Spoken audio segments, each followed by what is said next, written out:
आप देख रहे हैं headlines daily HD news. Medical, education, aviation ये सभी सर्विस हुआ करती थी। बदलते वक्त के साथ अब यह सभी इंडस्ट्री में परिवर्तित हो गई, यानी समाज की सोच में बदलाव ने इसे व्यावसायिक रूप दे दिया है। जरूरत इस सोच से बाहर निकलकर सेवा पर ध्यान देने की है, तभी इन क्षेत्रों के साथ इसे जुड़कर काम करने वालों का भविष्य सुरक्षित और उज्जवल रह सकता है। यह बात नगरीय प्रशासन मंत्री श्री कैलाश विजयवर्गीय ने इंदौर में कौशल विकास एवं प्रबंधन के क्षेत्र में कार्य करने वाली संस्था वोएज एकेडमी की शुभारंभ अवसर पर कही। श्री विजयवर्गीय ने कहा कि आज हवाई जहाज में यात्रा करना आम जन के लिए भी सामान्य हो गया है। इंदौर में 4 फ्लाइट से शुरू हुआ सफर 100 से अधिक फ्लाइट तक पहुंच चुका है। हवाई चप्पल वाला भी हवाई जहाज में सफर करने लगा है। ऐसे में इस इंडस्ट्री का भविष्य भी बहुत अच्छा है। उन्होंने कहा कि हाल ही में DGCA ने जो नियम लागू किए हैं उसके चलते pilot, air hostess, cabin crew, airport प्रबंधन, ग्राउंड स्टाफ की बड़ी संख्या में जरूरत लगेगी। ऐसे में वोएज एकेडमी जैसे संस्थाएं और यहां से प्रशिक्षण प्राप्त करने वाले प्रशिक्षणार्थियों का भविष्य काफी उज्जवल होगा। उन्होंने विद्यार्थियों से कहा कि अच्छे वेतन के साथ नौकरी जरूर करिए, लेकिन उसे सेवा समझकर करने से सुकून भी मिलेगा और मानसिक शांति भी। सेवा की कभी भी वेतन से तुलना न करें और इस भावना के साथ कार्य करने सोचे कि हमें नौकरी नहीं सेवा करना है। शुभारंभ अवसर पर एकेडमी के निदेशक शैलेंद्र खरे, कार्यकारी निदेशक डॉक्टर सतीश चेट्टी ने एकेडमी में संचालित होने वाले course aviation, hospitality, travel and tourism, foreign language के संदर्भ में जानकारी दी। आभार निदेशक सुश्री शुभदा तिलक ने माना। शुभारंभ हुआ है और जिस तरह के क्राइसिस अभी देखने में इंडिगो वगैरह के मेन जो चीज थी वो प्रॉब्लम ये जनरल। देखिए, मुझे लगता है कि आने वाला समय तो इसी इंडस्ट्री का है, क्योंकि एक जमाने में जहाज काफ़ी महंगे हुआ करते थे। धीरे धीरे उनका सस्ते भी होते जा रहे हैं। अब पहले बहुत मुश्किल होता था, सामान्य आदमी चल नहीं पाता था। आजकल सामान्य आदमी भी यात्रा करता है, किसान भी यात्रा करते हैं। तो एक समय था जब इंदौर में सिर्फ 4 फ्लाइट चलती थी, आज 100 से ज़्यादा फ्लाइट चलती है।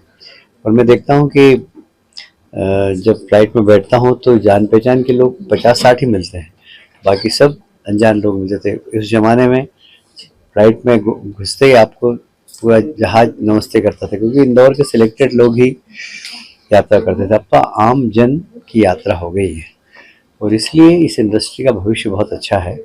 और मुझे लगता है कि जैसे हमारे देश के प्रधानमंत्री जी मोदी जी कहते थे कि चप्पल वाला भी कभी जहाज में बैठे, हवाई चप्पल वाला हवाई जहाज में बैठे। तो ये हवाई चप्पल वाला हवाई जहाज में बैठने लगा है, क्योंकि 3, 3.5, 4 हज़ार में जो पहले बुकिंग कर देता है उसको टिकट मिल जाती है।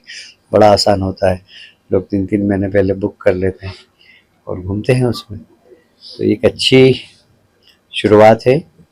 मैं इस इंस्टीट्यूट का भविष्य बहुत अच्छा है, क्योंकि इसमें काम करने वाले बच्चों की हमेशा ही इस प्रकार के बच्चों की एविएशन इंडस्ट्री में ज़रूरत पड़ती है। मुझे उम्मीद है कि यहाँ से निकलने वाले बच्चे सेवा भावना के साथ इस इंडस्ट्री में प्रवेश करेंगे। नई एयरलाइंस कंपनियों के प्रादुर्भाव की संभावना दिखाई दे रही है क्या? बहुत ज़्यादा। अभी जो इंडिगो की प्रॉब्लम आई है और इसे DGCA ने जिस प्रकार के अभी रूल्स लागू किए हैं, उससे तो मुझे लगता है कि ये इंडस्ट्री को बहुत मैन पावर की ज़रूरत पड़ेगी और मैन पावर यहीं से मिलेगा। तो क्योंकि DGCA ने कुछ पायलट के, एयर होस्टेस के काम करने के आवर्स बहुत सुनिश्चित कर दिए हैं। तो बहुत ज़रूरी है कि अब एक बड़ी संख्या में पायलट भी लगेंगे और इस प्रकार के जो जहाज में काम करने वाले एयर होस्टेस वगैरह उनकी भी आवश्यकता पड़ेगी। तो भविष्य अभी तो सुनहरा है। वोएज एकेडमी का आज शुभारंभ किया गया है।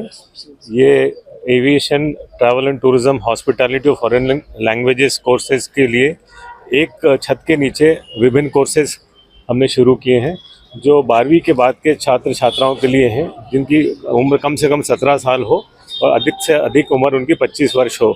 उनके लिए 12वीं के बाद इसको कहते हैं, जैसे अभी प्रधानमंत्री कौशल विकास और अपने मध्य प्रदेश सरकार में भी जो हुनर से रोजगार तक का जो गवर्नमेंट का लक्ष्य है, उसके अंतर्गत हम बच्चों को ट्रेन कर रहे हैं ताकि वो नौकरी लायक बन सकें और रोजगार के क्षेत्र में अपना नाम कर सकें।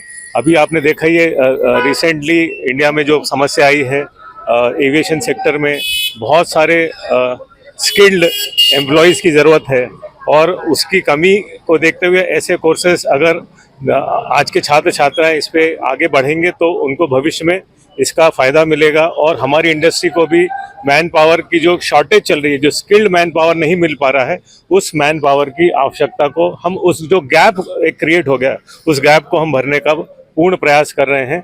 और इंदौर और आसपास के क्षेत्र के काफ़ी बच्चे जो बहुत ही ऊर्जावान हैं और जो बहुत ही तन मन धन से लग के सीख रहे हैं, मुझे उम्मीद है कि आने वाले भविष्य में वो इस क्षेत्र में हमारे संस्थान का, इंदौर का, और न ही सिर्फ इंदौर का बल्कि मध्य प्रदेश का भी नाम रोशन करेंगे। इंडिगो क्राइसिस के बाद में एयरलाइंस इंडस्ट्री का विस्तार होने की संभावना दिख रही है क्या? एयरलाइन इंडस्ट्री जो इसका विकास तो काफ़ी वर्षों से हो रहा है, सतत हो रहा है।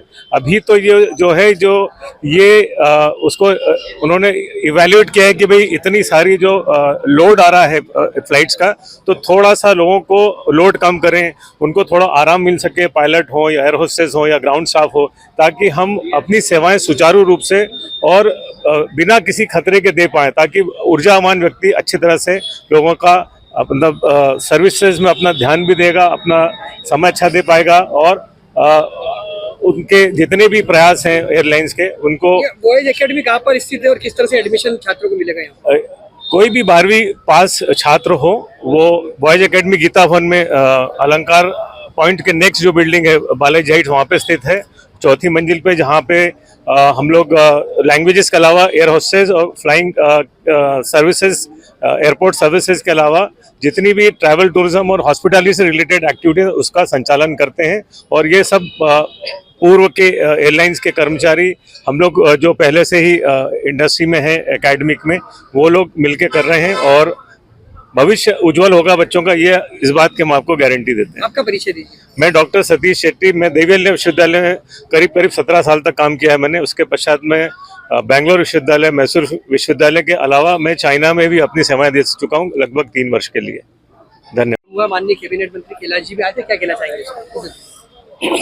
सबसे पहले तो कहूँगा हमारी इस इंडस्ट्री का शुभारंभ कैलाश जी ने किया और जो मध्य प्रदेश सरकार और प्रधानमंत्री जी की योजना है हुनर से रोजगार तक, उसके लिए हम लोगों का छोटा सा प्रयास है जिसमें हम लोग छात्राओं को इंडस्ट्री रेडी जॉब कोर्सेज करा रहे हैं। इसमें 1 साल के डिप्लोमा के बाद ही बच्चों को नौकरी मिलने की 100% की श्योरिटी रहती है। आज पर्यटन इंडस्ट्री हिंदुस्तान की रेवेन्यू का सबसे बड़ा सोर्स है। 21.3% रेवेन्यू भारत सरकार को केवल पर्यटन इंडस्ट्री से मिलती है। आज एविएशन इंडस्ट्री अपना बहुत बृहद रूप ले चुकी है। पूरे हिंदुस्तान से केवल इसी साल में लगभग 1400 नए प्लेन के ऑर्डर्स दिए गए हैं, जो कि इस इंडस्ट्री के उछाल को बताते हैं। जितने नए छात्र छात्रा इस एकेडमी में एडमिशन लेंगे, उनको एक नया उज्जवल भविष्य मिलेगा, एक नया रोजगार की अपॉर्चुनिटी मिलेगी और वो बहुत कम समय में अपना खुद का स्वयं का रिकॉग्निशन पूरे देश में अपने नाम से बना सकते हैं। आपका परिचय दीजिए। मैं शैलेंद्र खरे, वॉयज एकेडमी मैनेजिंग डायरेक्टर, पिछले 35 साल से ट्रैवल इंडस्ट्री में हूँ। अभी last year travel federation of India का चेयरमैन था। इस समय travel federation of India national committee का मैनेजिंग कमेटी मेंबर हूँ। Thank you. ये मिलता है फायदा से बाहर जब भी करते हैं तो अलग अलग होता है, आपके जॉब अपॉर्चुनिटीज बढ़ते हैं, आपको फॉरेन लैंग्वेज का कल्चर पता चलता है। आप जब ट्रैवल और टूरिज्म कहीं ट्रैवल भी करते हैं, टूर पे जाते हैं, तो बहुत इजी हो जाता है वहाँ का कल्चर समझना, वहाँ पे ट्रैवल करना, तो करेंसी वगैरह सब पता चल जाती है, वहाँ की स्टेट सिटीज सब आपको इजीली। आपका परिचय दीजिए। मैं शुभदा तिलक हूँ और 33 इयर्स से मैं एजुकेशन फील्ड में हूँ। पहले मैं एक लैंग्वेज टीचर थी और English masters in English literature है मेरा, MBA है, एजुकेशनल एडमिनिस्ट्रेशन है और मेन मैं DGCA directorate general of civil aviation में जो कमर्शियल पायलट्स होते हैं, जो पायलट्स ट्रेनिंग के लिए आते हैं, उनका मैं इंग्लिश लैंग्वेज प्रोफेशन से उनको सिखाती हूँ।